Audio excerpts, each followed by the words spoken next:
Assalamualaikum warahmatullahi wabarakatuh. Salam sejahtera. Pada hari ini kita akan membahas biografi salah seorang proklamator kita, yaitu Dr. Andes Muhammad Hatta. Dia seorang yang banyak perannya di Indonesia untuk bangsa kita dari dulu sampai sekarang, namun kurang dikenal biografinya atau riwayat hidupnya. Nah, sebagai narasumber kita akan ditemani oleh seorang pakar yang lumayan ahli dalam komputer programming. Wah, ini nggak tahu nih gimana kok bisa gini. Ahli komputer malah bahas biografi Bung Hatta. Perasaan saya kok jadi nggak enak ya, tapi ya udahlah. Apa boleh buat.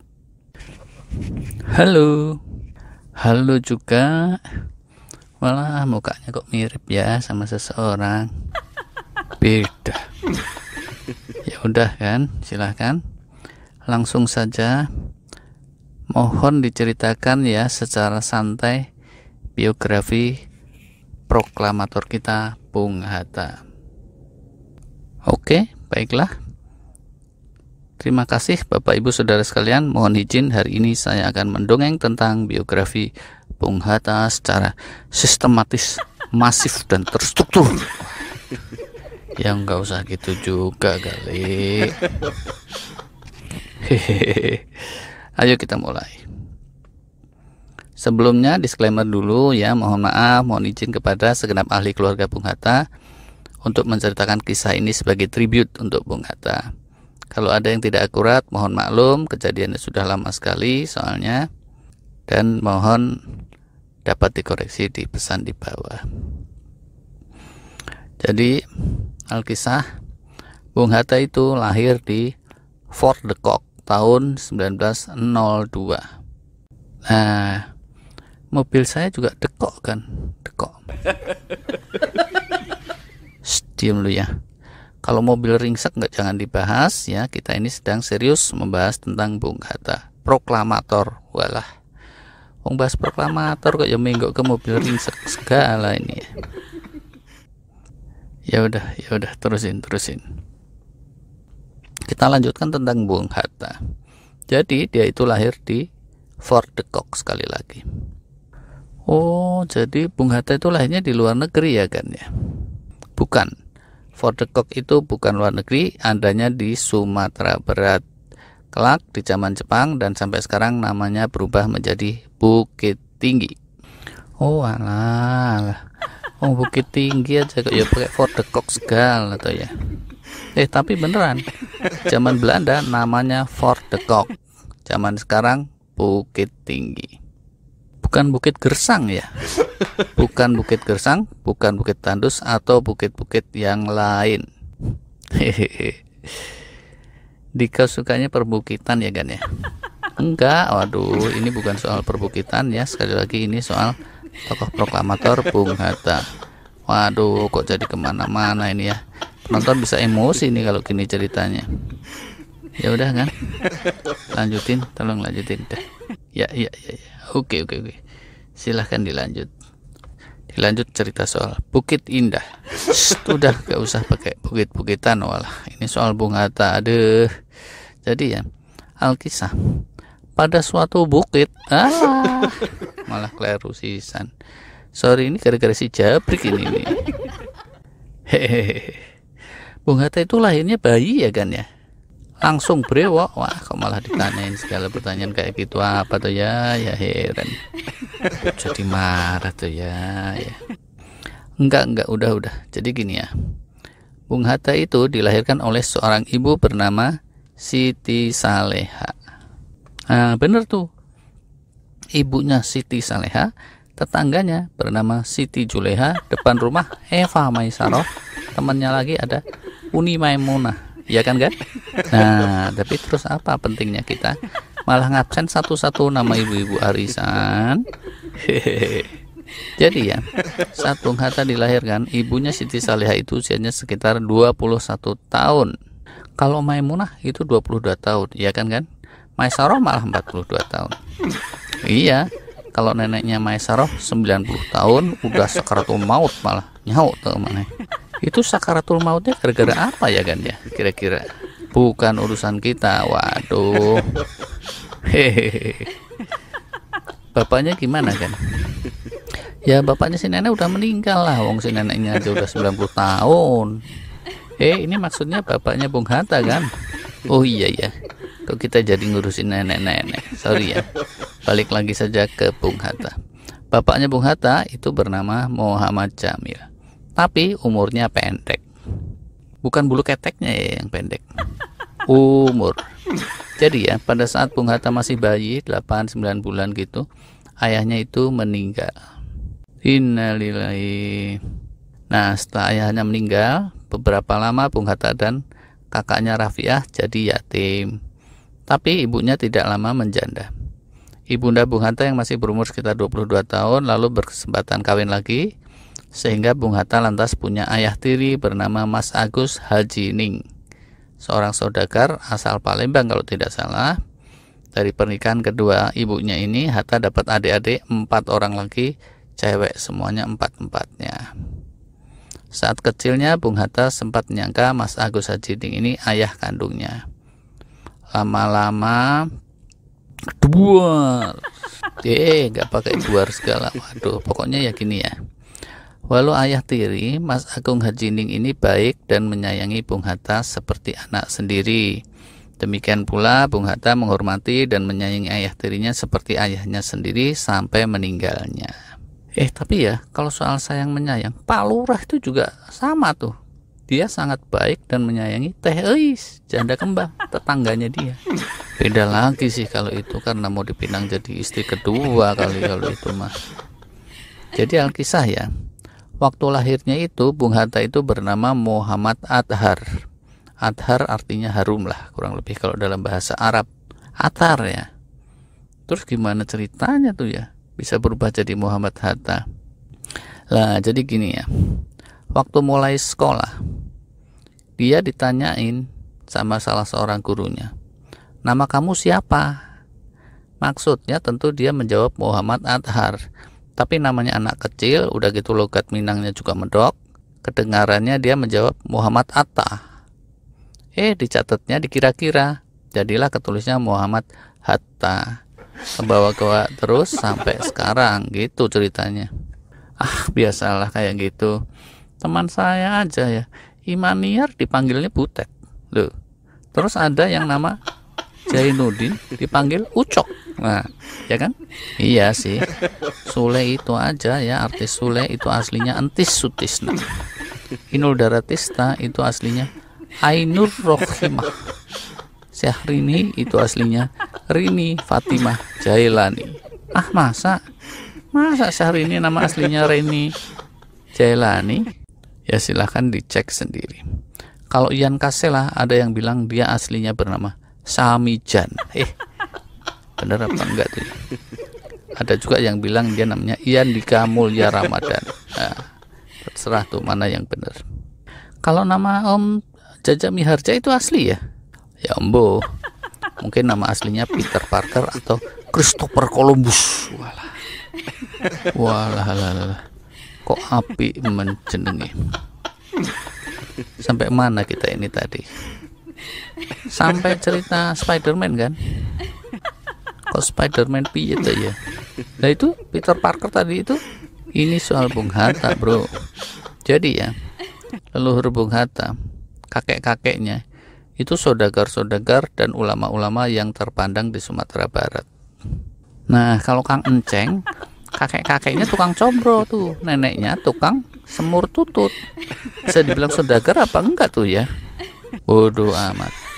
Bung Hatta itu dari kecil rajin dan pintar, dan karena keluarganya progresif, sementara anak-anak se-Nusantara masih anggur-angguran, main gadget juga belum ada, dia sudah tekun untuk pengembangan diri. Bung Hatta ini rajin sekolah. Awalnya dia sekolah di Sekolah Rakyat Melayu di Bukit Tinggi 3 tahun, lalu dia hijrah ke Padang. Kalau Kang Enceng hijrahnya dari Dayakolot ke Cicalengka kan? Kang Enceng ki sapa to ya? Tukang combro, gurih itu combronya. Nah, pedes apa enggak tuh combronya? Oncomnya jangan kebanyakan. Apa enaknya saya beli aja sekarang ya combronya. Ini tadi soal Bung Hatta ding ya. Menggok meneh. Sorry. Jadi ya, kembali ke sejarah Bung Hatta di masa kecil. Dia itu habis SD, sekolah rakyat kelas 3, masih umur sekitar 10 tahun, sudah hijrah dari Bukit Tinggi ke Padang. Itu hijrah yang lumayan jauh. Kebayang gak sih gimana perasaan ibunya? Namanya ibu-ibu ya. Dulu sama sekarang pasti sama aja kan ya. Walah, anak mau berangkat SD kelas 1 aja jarak cuma 10 meter, 100 meter dari rumah. Itu udah ibunya galau gak karuan. Nanti kalau bekal makanannya numplek gimana, anakku jadi kelaparan seharian. Padahal cuma 100 meter ya kan. Nah ini Bung Hatta habis SD kelas 3 sudah merantau ke Padang. Naik mobil ya dari Bukit Tinggi ke Padang itu, otobus. Pada zaman sekarang aja itu 2 jam belum tentu nyampe. Pada zaman itu silahkan dibayangkan sendiri lah ya. Kalau naik embek malah lebih lama lagi itu. Halah, kok naik embek segala. Bisa tipes itu embeknya. Lawang embek kok ditumpah itu ya. Yuk kita lanjut aja lah soal Bung Hatta. Di Padang itu Bung Hatta melanjut sekolah lagi ya kan ya. Dagang sate, walah. Proklamator Indonesia kok pakai ditanyain. Ya pastilah dia sekolah lagi. Dia lanjut sekolah 3 tahun di ELS, Sekolah Rakyat Setara SD untuk kalangan Eropa. Selain sekolah Eropa itu dia juga sekolah privat ngaji. Guru-guru ngajinya adalah ulama senior. Dan pas di Bukit Tinggi juga ada guru ngajinya itu yang juga ulama senior. Gak punya hobi ya kan? Saya hobinya layah-layah di sofa sih. Bukan bikau kan? Ini maksudnya hobinya Bung Hatta. Bung Hatta juga punya hobi. Di sekolahan Bung Hatta itu anak pintar. Selain itu dia suka banget dengan buku.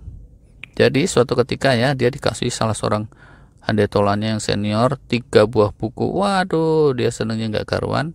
Itu dijadikan barang kesayangannya dan diingat-ingat terus sampai dia tua kejadian tersebut. Karena buku bisa jadi jendela dunia gitu kan.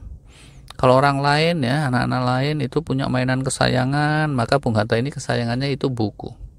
Andai zaman sekarang ya buku udah banyak, mungkin dia termasuk kutu buku barangkali ya. Nah, beda lagi sama Kang Ujang. Kalau dia bukan kutu buku, tapi kutu kupret. Ujang siapa lagi tuh ini? Hansip Kelurahan. Walah, sakarep dewe. Bodoh amat. Kita lanjut aja soal Bung Hatta ya. Jadi ya, dia lulus ELS SD Eropa itu dalam umur sekitar 13 tahun. Sama dengan lulusan SD masa kini. Loh, dia sudah semaju itu. Lalu karena dia pintar, dia terus ujian kualifikasi untuk masuk HBS. HBS ini kelak tingkatnya SMA kira-kira.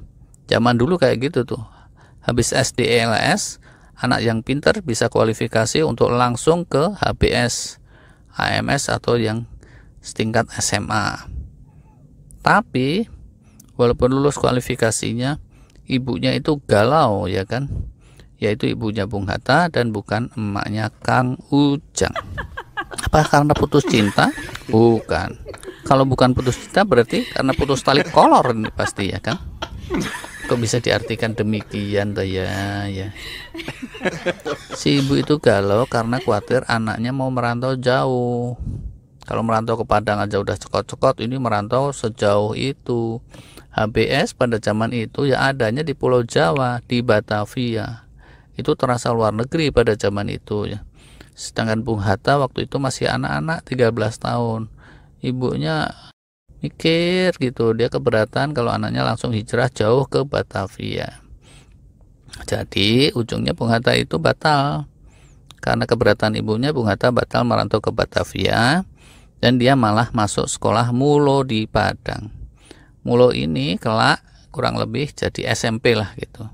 Lebih rendah dari HBS yang SMA. Di Mulo ini Bung Hatta makin aktif macam-macam kesana kesini. Balik lagi ke hobi, tahu nggak? Dia hobi main sepak bola. Ikut kesebelasan? ikut mancing ikan betok. Hobi sepak bola kok ya ikut rame-rame sama temennya lah. Kata orang-orang Bung Hatta termasuk lincah kalau main sepak bola, tendangannya kuat. Sering dia main di posisi back belakang.